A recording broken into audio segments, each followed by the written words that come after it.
One thing about me, I'm a nature girl. Eventually, I feel like I'll probably be living in like a farm or something with like a big ass house, something like this.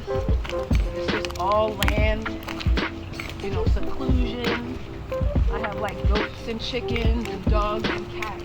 I don't eat meat, so they're gonna be nice and safe. They're just gonna be there to get nice and fat.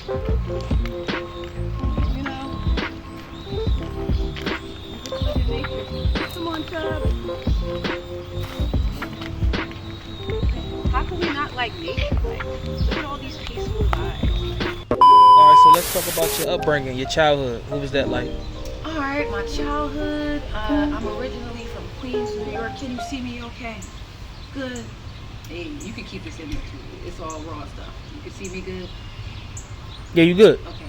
So, I'm originally from Queens, New York. Take off my glasses so you guys can see my eyeballs. Just a little bright, you know, protecting the eyes. But I'm originally from like Queens, New York. I left New York when I was 12, obviously with my mom, because I can't come, you know, to Philly all the way by myself as a 12-year-old. But she decided to move to Philly. I guess she thought like it would be like a better life and easier, because you know anybody who knows anything knows how expensive New York is to live. Back then and especially now. But yeah, I'm originally from Queens, New York. I grew up, like I said, I spent 12 years of my life there. Now in hindsight, when I think about my childhood, it wasn't, you know, terrible as it could have been. But now that I think about it, there were some things, you know, that were missing that I could kind of see now as an adult. I'm like, okay, yeah.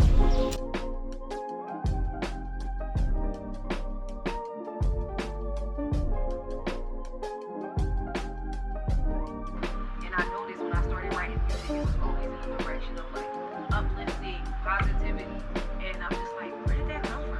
It's because I knew what it was like to like struggle.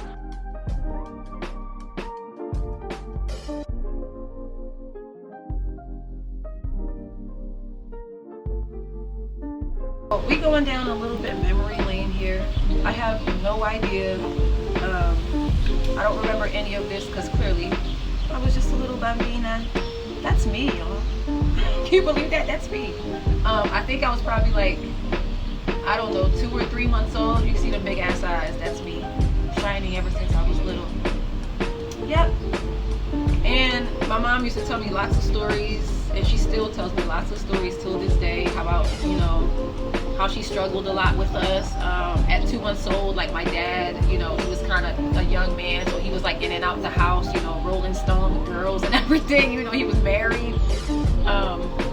She said he left when I was like 2 months old, you know, to go be with his women. And she was like struggling with me and my brother. He was like 2 at the time, and I was probably like, what, a month old. And she said she had to like, she ran out of diapers for me, so she had to like, you know, use a washcloth as a diaper for me, apparently. And she dipped Wonder Bread in sugar water and had me suck on it because she was struggling. And my dad, you know. So, yeah. But as you see, we survived, and kudos to her because she made that shit fucking happen. Yeah, I was raised by a single mom, and I think that fact alone made me like really like hungry and like determined and like strong, because I never really had that like male figure to really like step up and like be there. So I always felt like I had to be that for myself and be strong. I told you, the way you always do things make me believe that you have something in you that should be. The camera. Yeah. The camera. Yeah. Every time you see the TV, somebody's doing something, you're posting after that person. Okay. Yeah, you're always doing things. I said, this is not strange. That's something she's done. Okay. And she needs to practice it. And that's why I decided to take you where I take you. So, do you remember me singing at all when I was young like not that? Not the singing, it's the pose. The performing. That's what I got, yes. Okay, yeah. Okay. So, when you saw that, you thought to yourself, maybe my daughter, you know, might have something here. It wasn't maybe. I had a feeling that something is there. Okay. It's not maybe that something coming. I had a feeling. You was so dark, a little dark in bed. They make a circle with all the other kids, and you was in the middle. That's what I love you were. Wow. But you was one of the best kids that I ever know. Never crying. You were a good kid. Wow. You so really nice. I just woke up in the morning. Sweetie pie. Yeah. I'm still a sweetie pie when I want to be. All I know that after I get back to you, like 1 month later, your father left. And I said, you know what? I can take care of my kids. So you raised us all on your own. He left and all that stuff. And Yeah, I stand. wow. I stand and take care of my kids. I said, Done a lot in this industry to try to like get to where I'm trying to get. I did the American Idol, you know, the X Factor and all that other stuff. Oh my God, we've been through a lot. So how was that experience, you know, us standing in a line in hot ass weather like this for like 16 hours Cold plus just weather to get too. a 1-minute audition and to fail? Cold weather too. Oh my God. Sometimes, you know, even though they Oh my always God. deny you, I still believe in you. I still know you are the one. You're gonna be the one. Because see that. They was cray. Yeah, I know what you got in there. I know something really coming. That's what I think what they were probably seeing, like I said previously, I wasn't the most confident teenager. I really had no idea or had no clue who I was, so I can understand why they probably were like, maybe, you know, I do remember people saying like, you know, get better and come back next time. And in hindsight, I'm like, yeah, that's why you gotta be confident. You gotta know who you are. You gotta know you go somewhere, what you coming to do, and don't doubt yourself because you lit. So we're here at Checkmate Experience with Mr. B Easy. This is choreographer versus 4. It's my time. Come on back. What's good? David Heller, aka Dr. Moose. What? Yeah. This is your boy Azari, known as the Philly Sonic Chill Light Skin. It's your boy Tyrese, aka Footloose, aka however you want to call me, and it's Checkmate. Let's get it. There goes. I gotta make a face first. Come on. Yes. It's me, truly, yours truly, Mr. B Easy. I'm the guy with the hit. You doing it? They're doing like that a little bit. Just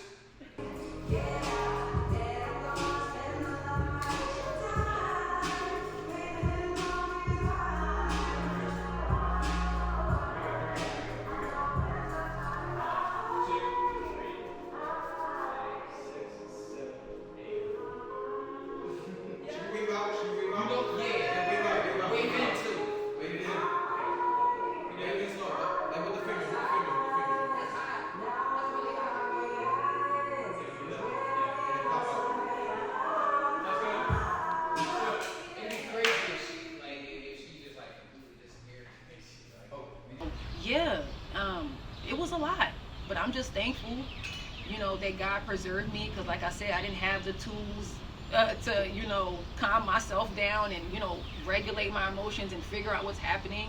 I was just in this cloud, and I think God was just like slowly just moving with me. It didn't help too that I had friends that were just like, I don't want to like blame anyone or anything, but you know, I'm sure they'll watch this and they know who they are. You know why we're not friends anymore. You know I was your friend and you know you wasn't my friend. But it's okay. It's all love. It's all forgiven. I know certain people have issues and things like that, so it is what it is. But I always advocate, you need to be mindful about who you have around you, especially when you're trying to be successful. Because the people around you can weigh on how you feel about yourself, how you feel about your ability to accomplish things. You know, people that plant seeds and you don't realize that till later. You're just thinking about things that people said and, oh, you can't do that, or people literally say to you. I've had people's parents literally say to me, I can't do that. I purposely just tell them this is what I want to do. Oh, you can't do that. I'm like, what they mean to say is they can't do that. Agreed. Because we ain't the same. I'm not even from this planet, so regular. Stay over there. Segment with my friend Skeezy here. He's known me since the very, very beginning. And I figure I want you guys to get a little bit more familiar with me, to know the journey. So I figure, why not take it all the way back to the roots? So here's the one and only Skeezy. What's going on?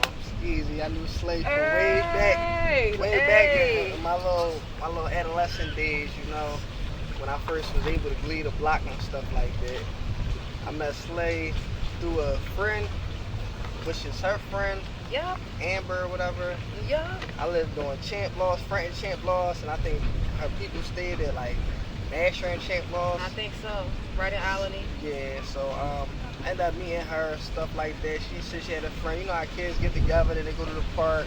It's around like 4th of July.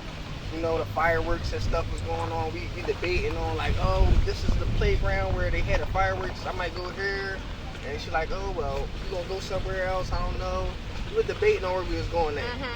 So we get to the park, and I'm with my friend, Bam or whatever like that. And I was like, you rap? And stuff like that. We both rap and stuff like that. I do a little management, but more. Then I was more of an artist, like a freestyler and stuff like that. And then I heard her sing. She was like, oh, my friend sing. Amber said, my friend sing, my friend sing. I said, oh yeah, you sing? I was like, sing something for me. And I sung Drunk in Love by Beyonce. It was like late at night in the park, and I'm just like, who is this random guy asking me to sing? But it's so funny because me and the person that I met him through, we're not even friends anymore.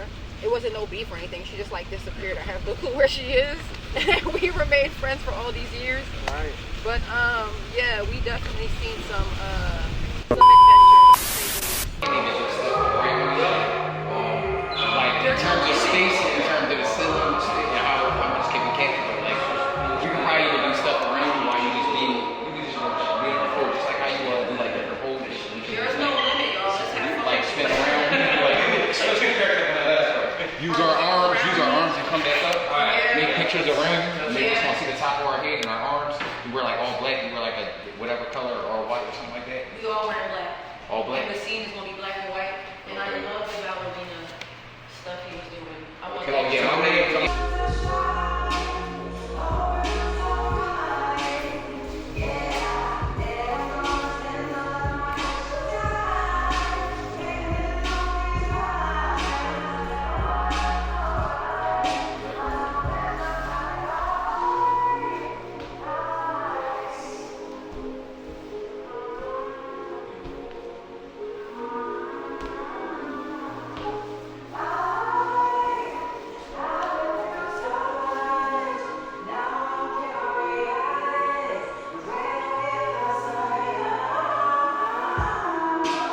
I want you, when you bring your knees to your chest, I want you to straighten your legs. So move up. Like bend your knees and then straighten your legs. Okay, like I'm doing that thing at the gym.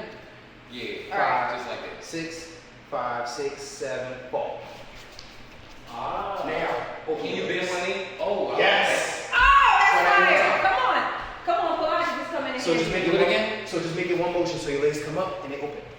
Okay. 5, Take your time. 6, 7, go. Slow.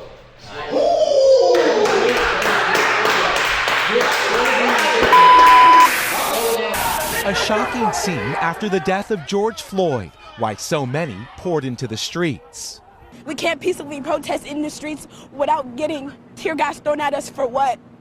With demonstrators out in force again today, a violent takedown in Philadelphia, where a Foot Locker was looted after more than a dozen officers were injured there last night. America is reeling from the painful reality of another mass shooting. This latest massacre at an elementary school in a small Texas town. Here is the latest at 10. Well, a transient who frequents the area around the store claims that he met the shooter as he was exiting the supermarket the day before the shooting, and that Peyton Gendron told him he was traveling the country but would be back tomorrow. And that The last two South Street shooting suspects are back in Philadelphia. Philadelphia police say Quadir Dukes Hill and Najee Whittington were extradited from Virginia today following their arrest last Thursday. It's like, wow. It literally looked like a Call of Duty game. I'm just like, who would do this? What's the motivation? Like, who would do this? Like, I've had a lot of thoughts in my life, but I've never woken up one morning and thought, I'm just gonna go shoot up random people at a market, or I'm just gonna go to a school and just begin pumping kids full of lead. I've never thought about that. So I don't know what that thought process is like, So, and those kids, like, it's just so crazy. I'm just like, I don't know what to say. It's just unbelievable. Babies. I agree. And some of these survivors, I saw on the news, these kids that survived the shooting, they're talking about the details and stuff, and I'm just like, they're never gonna like recover from this shit. That's something you can't recover. They're not gonna recover from it. If They're grown alive, but they people, just adults, killed them spiritually. Right. If grown adults in war go through PTSD from what they deal in the war, imagine what a child is going through seeing something as vicious as that. And I'm all about the mental health and the trauma and, you know, all this other stuff and shit. These kids. Some more, chop up some more stuff. Other than that, I just want you more sexiness, more confidence, more loose, more you, more natural. Bring it out. We're working.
It basically was like my confirmation that like there was something special about me, because believe it or not, I used to like have crazy low self-esteem when I was growing up.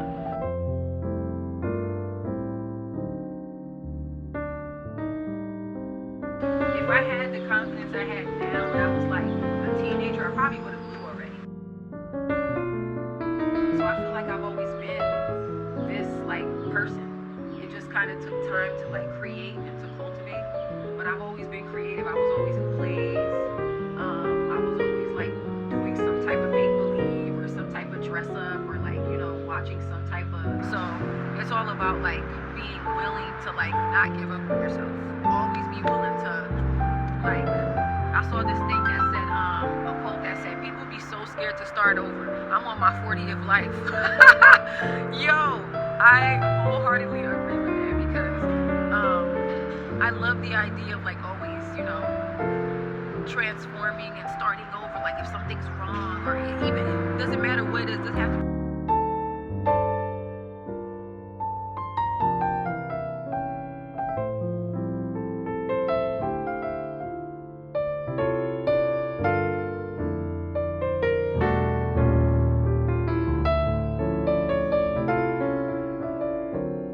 All in all, what I want you guys to take away from this, everybody knows, everybody has an intuition. A lot of times we don't listen to it and we end up fucked up in the process. But you learn later on, that's what you get for not listening, because you know what you're talking about. Everybody knows when it's their time to do whatever, to succeed, to finally be happy, to finally stop being depressed, to finally go after your dreams, to finally finish school, lose weight, start drinking more water, whatever it is. I feel like it's been my time for some time, and I just started to like realize that up until a few years ago, and I'm like, yeah, it's been your time.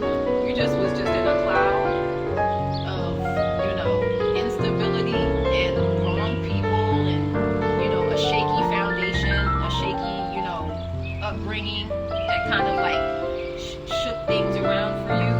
But now things are like coming into place, and you're starting to realize like, this is what I'm supposed to be doing. So all in all, I want you guys to take from this, it's your time to shine.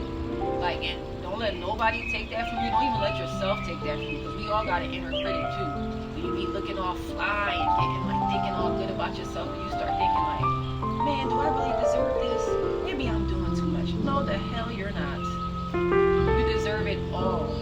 All this amazingness that you see in your mind, this happiness, you know, sincere people around you, and just a content life of just peace and joy and love and success and happiness. It's your time.